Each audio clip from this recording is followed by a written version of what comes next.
Hi everyone, and welcome to today's live broadcast. Today we are looking at a functional skills maths paper from City and Guilds. Okay, so 1 second, I'm just doing my final checks to check that this is all working and to check that you can hear me. Right, let's see. Has this gone live? Is my big question.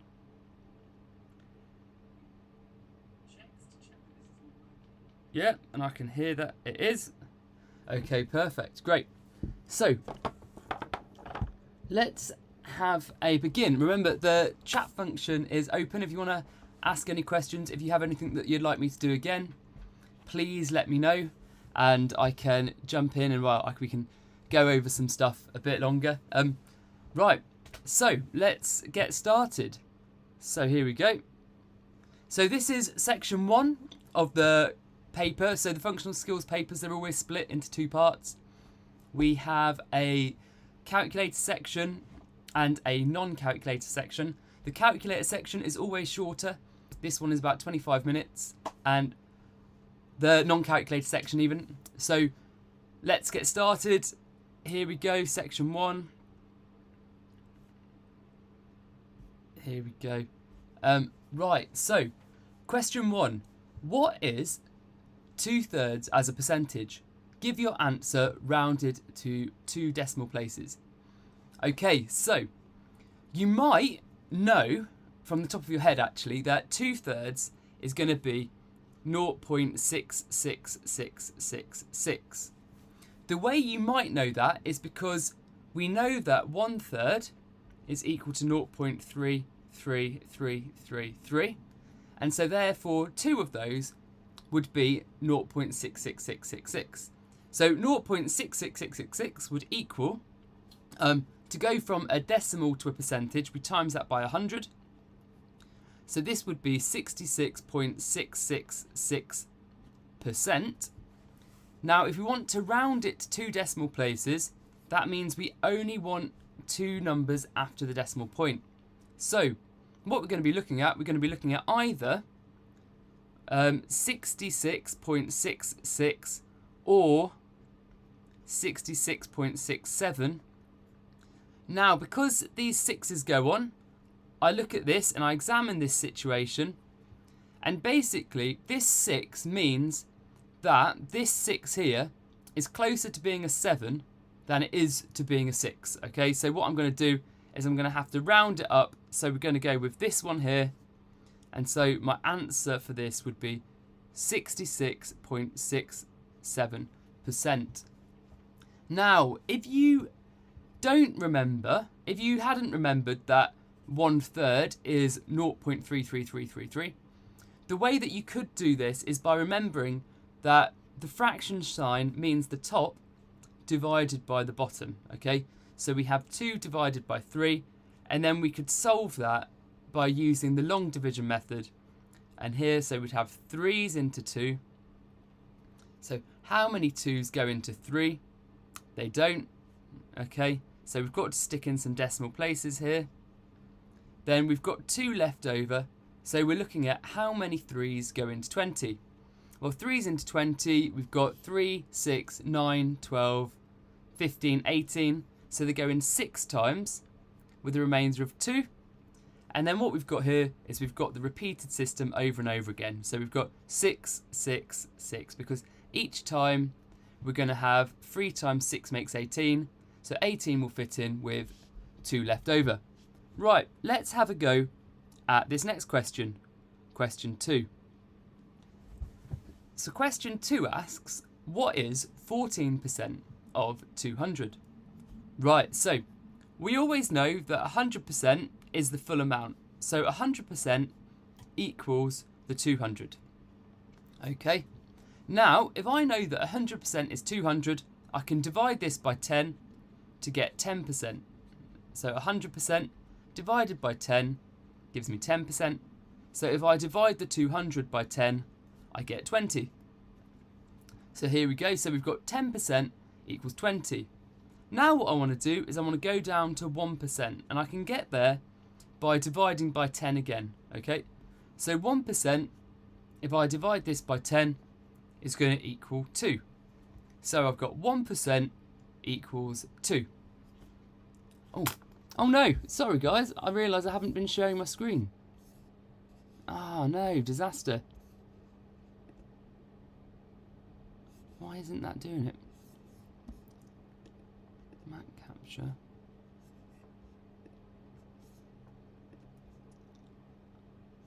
Window capture.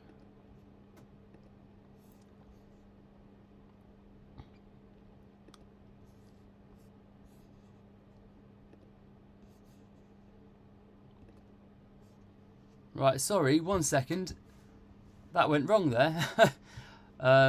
Sorry, I'll just wait to see if this is caught up.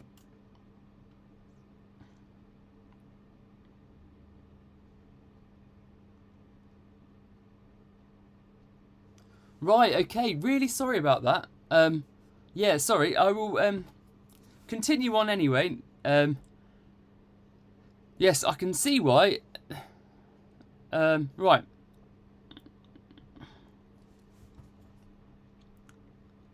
Okay, so there we go. So we started, this was the question that we were on. So we had question 2 here. So we could see that. Yep, so we've got 10%, 100% is 200, 10% is 20, and 1% is 2. So if I divide all of it, what I can now do is I can think about 14% being a combination of 10% and 1%. So basically 14% equals 10%, add 1%, add 1%, add 1%, add 1%. Okay, and then what we get with that is we've got 10% is going to be the 20, add the 2, add the 2, add the 2, add the 2. And I've got that because I know that 1% is 2 and 10% is 20. Okay, right, so if I know that 1% is 2 and 10% is 20, what I can now do is I can add these up as we go along. So I've got 20 add 2 is 22, 24, 26, 28. So 14% of 200 will be 28. Right, okay, let's look at question 3. Okay, so here we have question 3. It says, what is 2.5 plus 3 3/4? Tick one of the boxes below. Okay, so the first thing I'm going to look at here is this half, add the 3/4, okay? So if I've got a half, add 3/4, in order to be able to do this, I need to make it so that both of these numbers have the same denominator. Because currently I can't yet add them, because halves and quarters can't be added just standard. Okay, so let me think about this. Well, I know that 1/2 equals 2/4. If I draw that up here, okay, if I had half of a shape and I shaded that in and then I divided this into 2, I could see that the space that takes up a half is also the space that takes up 2/4. Okay, so that's that. Now, if I have 2/4, add 3/4, altogether that makes 5/4, okay? So it's like I've got 2 of these, I add in 2 more, and then there's another one over here, okay? So altogether, that is 5/4. 1, 2, 3, 4, 5, okay? 5/4. Now, you might be able to see from my diagram that 5/4 is equal to 1 whole and 1/4. Okay, so what I can see here is that once I've done this bit added together makes 1 and 1/4. So now what I need to do is I just need to look at the other whole parts. So I've got 2 whole parts here, 3 whole parts here. So altogether that makes 5 whole parts there, 1 whole part over here. So I've got 5 plus 1 and 1/4. So that equals 6 1/4, which I can see is here. Right, let's move on. Okay, question 4. Question 4 says, what is 75 as a fraction of 125? Give your answer in its simplest form. Right, okay, so firstly, we've got 75 as a fraction over 125. Okay, right, now, what is its simplest form? So we need to look at what we can divide both of these numbers by. Okay, if any of you can spot it, the number that we can divide them both by is 25, because 75 is 3 lots of 25 and 125 is 5 lots of 25. So I can divide both of these by 25. And so in its simplest form, this number is 3/5. If you didn't spot that, you might have spotted that we could have done 75 over 125, and you might have spotted that they both divide by 5. Okay? Now, if that's the case, it's likely that what we're going to have to do is some long division. So we've got 5 into 75, well, 5's into 7, go once with a remainder of 2, and then 5's into 25, go 5 times. So this would become 15, and then we can do the same thing again. So we've got 5's into 125, so here we go. 5's into 1 don't go, 5's into 12 go twice, 5's into 5 go once, so here we go. Oh no, that's not right. With a remainder of 2, 5's into 25 go 5 times, so this becomes 25. Okay, so now what we've got is we've got 15 over 25, and we could simplify this again by dividing both the top and the bottom by 5. Okay, so what we've got here is we've got 15 divided by 5 is 3, 25 divided by 5 is 5. Okay, and there we go, we can see that we've got the same answer. So 75 as a fraction of 125 is 3 out of 5. Okay, let's have a look at question 5. So question 5 here says, what is a half take away 2 over 7? Give your answer in its simplest form. Right, okay, so it's another fraction question, and this time it's a little bit more complicated because last time all we had to do was turn the halves into quarters, and then we had both of the fractions in the right form. With this one, we've got different denominators on both, and it's not particularly obvious what they both go into. Okay, so what we're going to do is, if you're ever in this situation and you've got two completely different denominators, what we do is we just multiply those together. So we do 2 times 7, and that equals 14.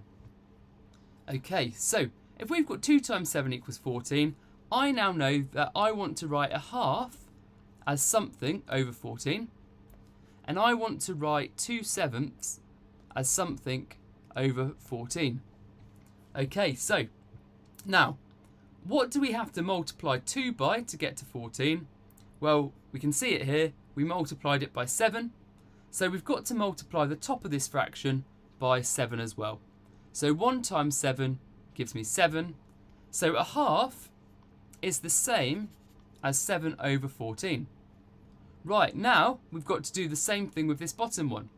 So 2 over 7 is equal to what over 14? Well, I can see I've times this by 2, so I have to times this by 2 as well. So that is going to be 4 over 14. So now, instead of having a half take away 2 over 7, we've got 7 over 14, as that is the half, take away 2 over 7. Okay, so 7 take away 2 is 5. So I've got here 5 over 14. Oh, oops. No, sorry, I've gone wrong. Right, sorry about that. I miswrote it. It is 7 over 14 take away 2 over 7, but the reason why we did all of that was so that we could replace the 2 over 7 with the 4 over 14.